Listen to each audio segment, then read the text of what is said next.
Bonjour. Dans l'Évangile de Matthieu, chapitre 15, versets 21 à 28, c'est une illustration de la justice de Dieu. Une femme païenne implore Jésus en faveur de sa fille. Malgré son silence et son manque de réaction, elle ne renonce pas.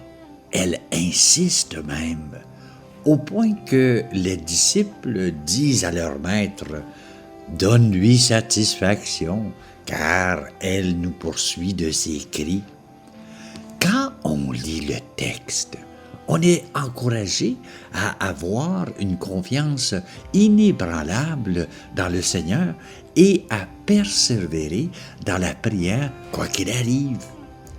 Elle ouvre aussi à l'universalisme de la foi.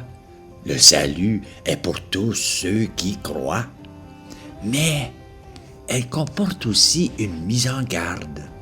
Les Juifs contemporains de Jésus, conscients, comme Paul le dit aux Romains, d'être les descendants d'Abraham, d'Isaac et de Jacob, et d'appartenir au peuple de l'Alliance, avaient parfois tendance à se considérer comme supérieurs aux autres et à les mépriser.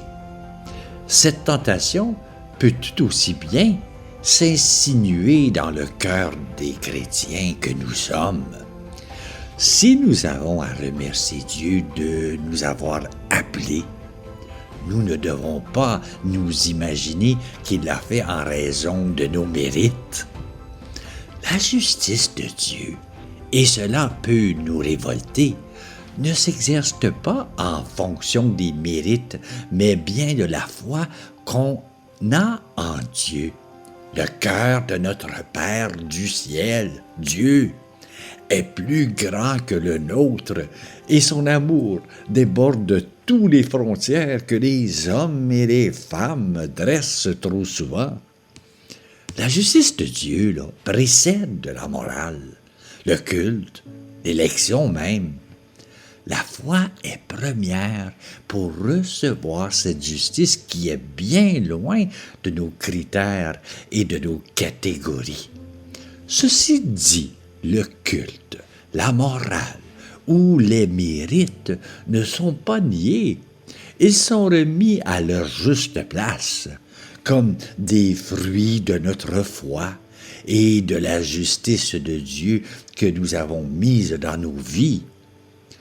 Nous inversons bien souvent les choses en pensant que nos mérites, notre culte ou notre morale nous font entrer dans le salut et provoquent la justice de Dieu. La justice et le droit de Dieu sont premiers et vont à la rencontre de notre foi pour nous amener au salut et produire en nous les fruits que sont le culte, la morale, la charité. Le fond de cette histoire biblique nous dit clairement que par son attitude perturbante, Jésus amène ses disciples à revoir leurs priorités et leur sens de la justice et par là même à s'interroger sur leur foi. C'est ce qui nous est aussi demandé à nous. Pas à tout le monde qui aime ce texte, car ça nous pousse profondément à se remettre en question. C'est pas si simple que cela d'être un chrétien. Bonne journée à toi.